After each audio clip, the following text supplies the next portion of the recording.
Here with Julie Stamm, MS advocate, author, and mom. And she just recently wrote a book about chronic illness from a young child's perspective. And we're going to get some more details about all that right now.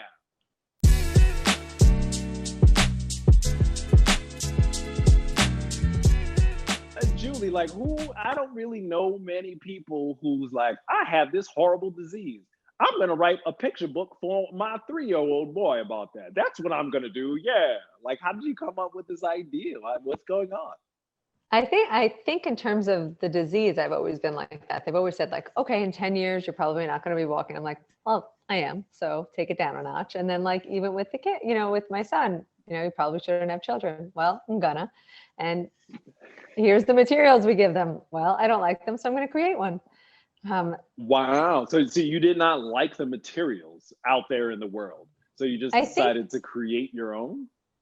I think there are nice materials out there for older children. I wanted something that could work from 0 to 7. That's not detailed. You don't need to learn the big words. You don't need to learn about relapses or demyelination or anything like that. You don't need to know anything negative. You just need to know your mom or dad are gonna be there and they're gonna support you. Wow, like that seems like I've already read that book from what you just told me, and I'm like, I want to read it again. Yeah. I can't imagine with pictures and the Yeah. drawings of it. It has to be wonderful. So, is this book just been released? Like, when is it coming out? It came out in February and we are Okay. very excited. Yeah, it really took off. We self-published because I wanted to get it in my son's hands while he could hold it and utilize it as a tool. And Mm. then we got picked up by a publisher, which is super exciting because so now I have the copy for him. The sad news is that this copy is not going to be around after December, but the new version will be out in the fall. And the new version, the beauty of having a publisher is they can make it my dream, and they did. So it's Yeah. everything I envisioned. It's like the book that I'm so proud of, the one that is out there. I love it and I'm proud of it. But the next version is next level. This is like, Mm. okay, every bookstore I go in, I'm going to get it. And I'm going to be like, this Yeah. is, and So, yeah. so how does this book? How does this book work for a 4-year-old and those sorts of young people? And why is it different from, say, like a 12-year-old? You know what I'm saying? I think 12-year-olds have a different view of the world. I think 4-year-olds pick up on every little, like my son, when I walk in the room in the morning, he'll notice things about me. And I'm like, wait, there's something wrong with my face? Meaning like, do I have Bell's palsy today? What the heck is going on? What's going on? It's like, is this an MS thing or do I just have eyeliner? Like they notice everything. And so the book is really from his perspective of how he sees it, as opposed to how I see it. Because these were terrible days. Like every page in that book was a day I cried myself to sleep. Every single one. And to him, they were Mm. like, oh, that you mean the choo-choo train day? Oh, you mean the spot the potty game? And I'm like, what the? Yeah. Well, So that's what really is remarkable to me, because these are not good days that you're having or that you're yeah. experiencing. But someone else who is right there with you, is a part of you, frankly, Yeah. does not see it in the exact same way. And he does not see it at all how you see it as you are experiencing it. So Right. that's really, really what makes the book so special. Thank you. One is able to sort of just take a look at their own symptoms. Oh yeah, it's horrible to be in this body, trust me. Yeah. But having someone else near you, someone else who's in your family, have them bring it down in an entirely different way, but still be present, still be genuine, and still give you the love that you need. Man, it's beautiful. And this book highlights how that can get done. Thank you. I appreciate it. It really, and it also made me sleep a little bit better at night, knowing that I'm not failing. Like as parents in general, you're like, oh my God, did I give them too many Doritos? Like, what did I do wrong today? And it's just like the book really helped me be more forgiving of the moments that I felt like I was failing. And Mm. I think all parents need that because we're not, if you look back at your childhood, I'm sure everyone's parents have had moments that weren't, Mary Poppins-esque, but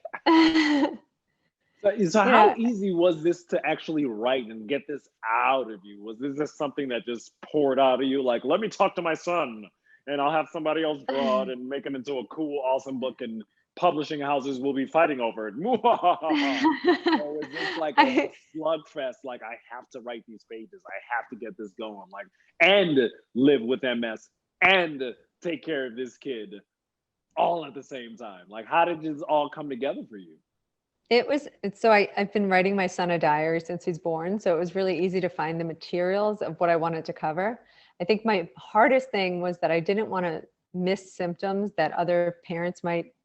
So I could only fit a certain number of pages in, and I wanted to focus on the most significant symptoms for me so that my son had those in the book. But in the next version, at least I'm able to add a few more symptoms because I felt like I missed some in this that deserved a page at least for sure. But it was, Got it. yeah. And, and like I have book 2 and 3 coming out. So there's more Hold on, material. you can't just gloss over that. Right? You just can't gloss over that, Julie Stamm. Yeah. Well, I just did this really important, groundbreaking 4-year-old material. It's great. It's great. Oh yeah, we got books 2 and 3 coming out soon. Excuse me, you got books 2 and 3 in the I pipeline? What's am, happening? What's yeah, going I on? am exciting. So we have book 2 coming out 2022, and hopefully the book 3 is so far down the road because I'm so focused on the relaunch of this one. And then book 2, I already wrote, it's done. I just need to do a few little tweaks to it. Ooh, so can you share a little bit about what it's about, or maybe the next book, or are you under strict publishing gag order?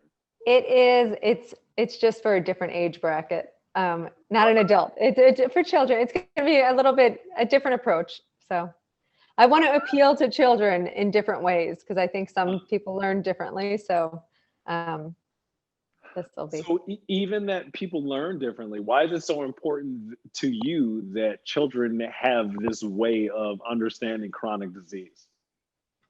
And I think adults also. The funny thing is, like, I've gotten so many messages from.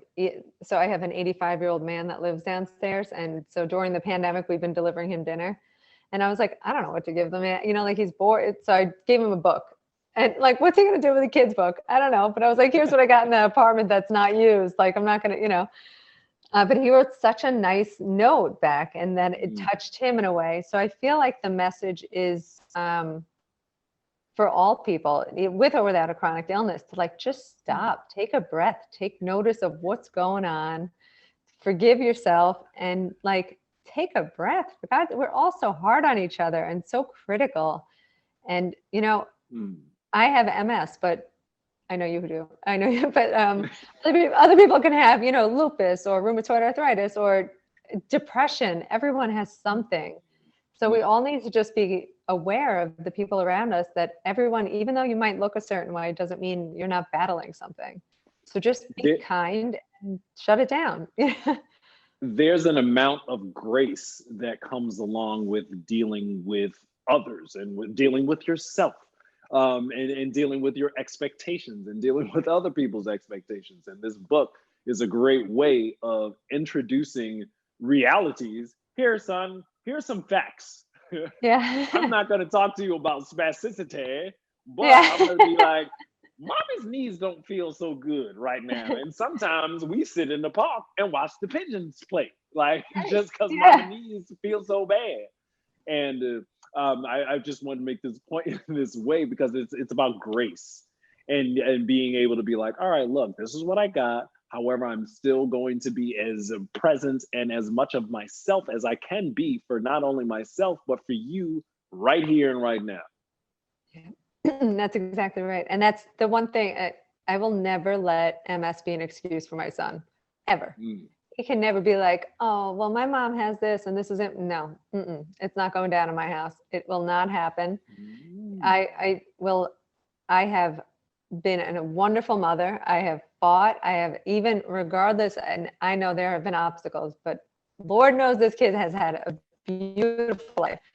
So he is not going to sit there and ever complain, and he is not going to be spoiled. He is not going to be rude, and he is going to appreciate the fact that his mother fights every day for him. I hope so. You don't want to grow up in this house. If not, he'll just at least see this interview when he's 17 and be like, "Oh man, she was scary. Mom's scared." She meant business. She meant some real business. But through that, she saw what was going on within herself and her own sort of way of bringing down the world, and saw how there was a disconnect between the way I'm speaking in the kids' voices right now. The way there was a disconnect between the way she saw the world and the way that I saw the world. And she really worked to bridge that gap in a way that I could understand, and that helped other people. It's remarkable. It's wonderful. It is a bunch of adjectives that, I'm just not going to list right now, but it really is great. Thank you. And I hope I hope when he's older, he's proud of it and he has it on a shelf and he shows it to his kids and my grandkids. And I mean, in one world, the adult world, it's like, oh, I hope this kid thinks that what I did was great and he appreciates it and he tells his friends and stuff. In the other world, like I see that 18-year-old boy like, my mom wrote a book for me when I was like, I don't know, 3. Here we go with the book again. Talking about it. She's still talking about it, Mom. Why is she writing to college students now? Look, again, it's such a special thing because we get sometimes the voices in the disease community don't look like us. They don't resonate with us. So maybe it's like, that person's younger than me, or that person's another race than me, or I just keep seeing all these old men. Is there any ladies somewhere, or vice versa? So the fact that you are making something like this for a specific demographic that is broad and informative and brings them into the world, into your world, man, it really is something special, and it's noteworthy, and it's one of these things where it's like, please come here, talk to the MS Views Now community, talk to us about what you were thinking and how you brought this all together, because again, through all of this, you have multiple sclerosis. I know, it has been fun. It's been worth it. I think the reward is worth the work. It's definitely taken its toll sometimes, but it's worth it. I mean, with everything with MS, it's like, you have to allocate your energy, and this one was worth the space and the energy in my mind, So where can folk find this? Like, are we clicking and getting it shipped to our door? Are we going to Barnes and Noble with a mask on our face so we can pick this up? What's happening? You can, so anywhere really online right now. It's only going to be available till December 31st, and then next fall. So where Amazon's the easiest one, just because right now that's it, right. It's at the library in Brooklyn. If you're in New York, all the libraries here, you can put it on pre-order, so you don't even have to buy it. You can just borrow it. You made it, Julie Stamm, y'all. She's in the I know. I was like, Library. I am at the Brooklyn Public Library. I am, and also if you happen to have a group of children that need a reading, I do free readings for them. So, yeah. Man. Yeah, you have until December 31st. So email me, or if you want to buy a copy. So Amazon is the easiest. You can go to my website, somedayswe.com, or email me at info@somedayswe. And I'm around. So No, again, it's this space that you're holding for not only yourself to feel your symptoms and be like, no, it's just not a day. No, I just need 20 minutes. I mean, you give yourself grace and space to feel that stuff, but you also give the grace and space to your family members and to people around you to be with you in this not so great space, but also have some perspective, get some perspective from them.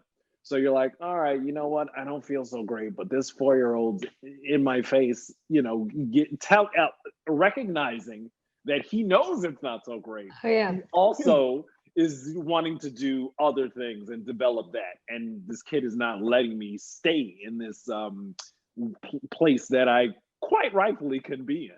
So Yeah. that's part of this. I call it the service, the room, the space, the grace that you've given yourself, and that through this book you've given to your kid, and have given to countless kids across the globe slash 80 something year old neighbors downstairs. I know. I love it. Yeah. We're getting good. We're in a lot of countries right now, so that's exciting. I'm Man, like, the fact that a young kid in India wrote me a letter saying they're grateful for it is like, how is this happening? wow. What Yeah. they say? Why were they grateful? What they say? Well, because it helped them the mom used it as a tool to tell the son that she has MS. So that was really nice. That's probably my favorite ones that I'm getting, that parents are telling their kids for the first time with it, which is pretty big. So That's I fantastic. Like know. winning, I like winning it. hearts and changing minds. Julie Stamm, ladies and Yeah, we'll see. I hope. gentlemen. I want it, like, I just want COVID to be over so I can just hug everyone. I can't, I tell you how much I just like, I did a school reading and all the kids were like, I love the book, and they're holding it up. And I'm like, I just want to hug you and be I there. But I one do day. miss the hugs myself. I do miss the hugs myself as well. So I hopefully, know. maybe one day we'll get there. Well, I'm glad that you gave us some time and space to talk about this awesome thing that Thank you. you've given to the world. And so thank you for coming, and thank you for tuning in, you guys out there in MS Views and News World. And we'll see you next time on another MS Views Now.